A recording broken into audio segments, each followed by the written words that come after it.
Welcome. The video you're watching won't just be about games that intentionally crash and make you reopen them. I find fake-out humor, while entertaining, can be often unchallenging and easy to cover.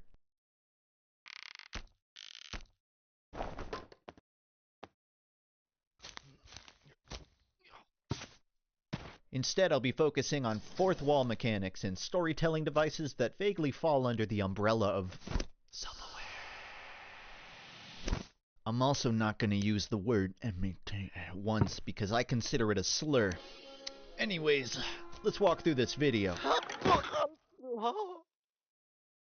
The out-of-bounds glitch is as certain as the sun rising in our skybox. Name a game and someone's probably broken out of it by now.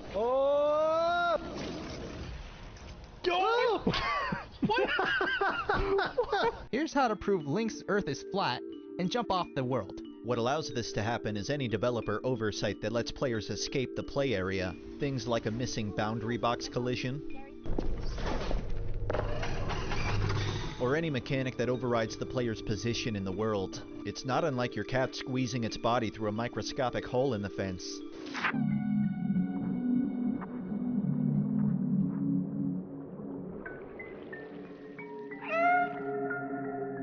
There's something so human about the desire to turn a wall into a door and a door into a portal. If a game's cool, it'll actually use this as a feature in some way, rewarding players who escape the play area with some kind of a wink or a nod. For all the examples of it being used as an Easter egg, though, I couldn't find many examples of it being a primary mechanic. This led me to Itch.io, which led me to a tiny game called Hammer Space. It seems to be a development build of a late 90s shooter that was so error-trodden you can't equip the intended weapons. All you can use is a scrapped hammer item with a supposed high-priority bug. Hey, you know what they say, l'appel du vide, or as the French would put it, he's using that wrong.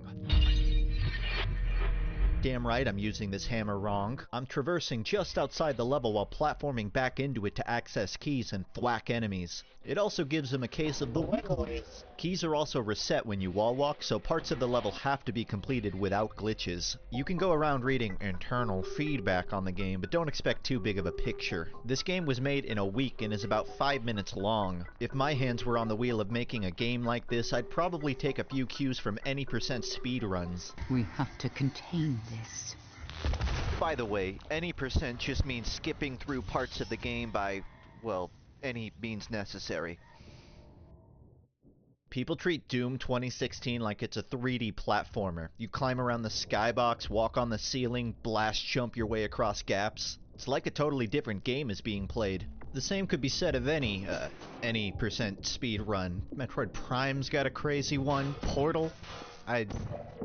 Yeah. Sekiro, Morrowind, every video game ever. All I'm saying is when lightning strikes the same spot 100 times, eventually a developer's gonna come along and hold a bottle out to it. Making a game by breaking a game is pretty cool in concept. I'd go more in detail about my theoretical pitch, but I'm no dev and I'm no speedrunner. You could even say I'd be on the outside looking in.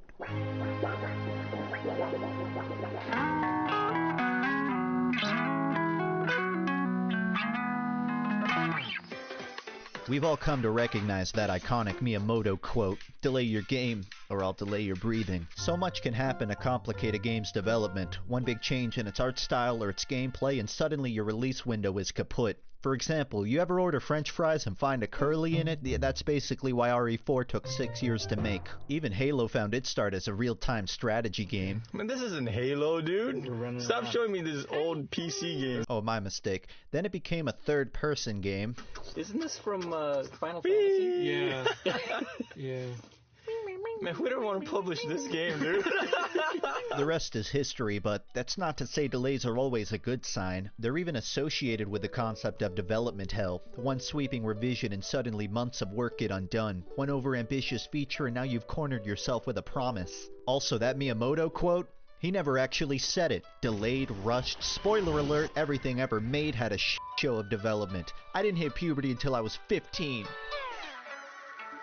This might all seem like random stuff to be saying, but I promise I'm going somewhere with it. When games shift in direction, tough decisions have to be made. Efficient developers will salvage anything useful from the older game while sacrificing parts that don't serve a new purpose. Sometimes even cool experiences end up removed because they just aren't practical to implement.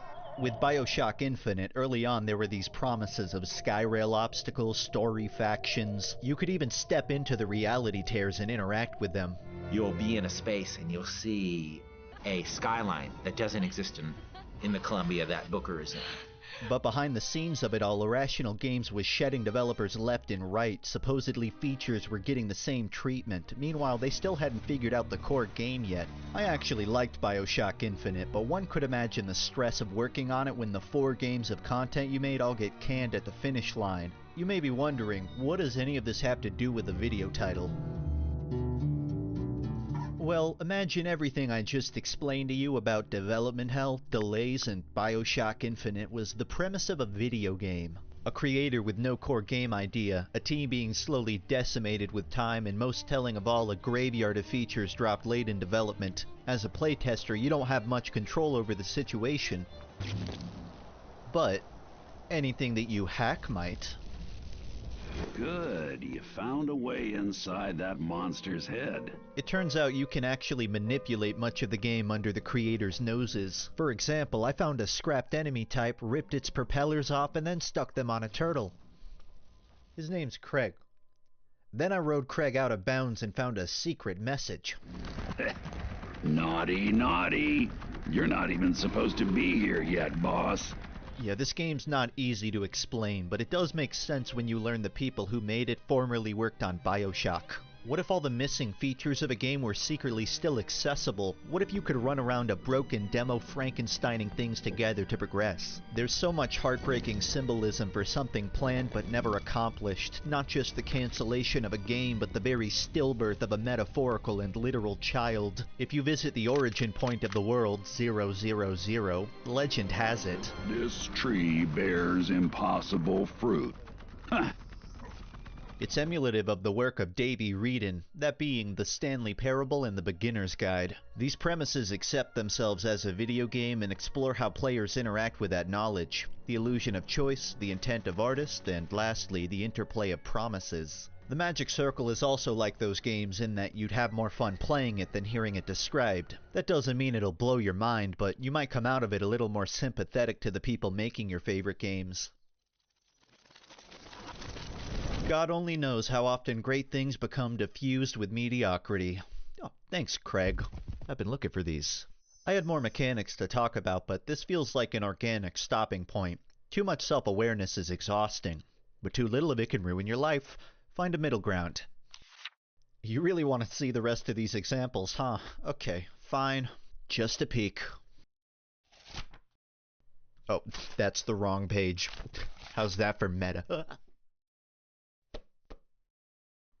Oh, I said it. Just standing wondering how he dropping my options, I'm reduced to one. Justin's coming a key.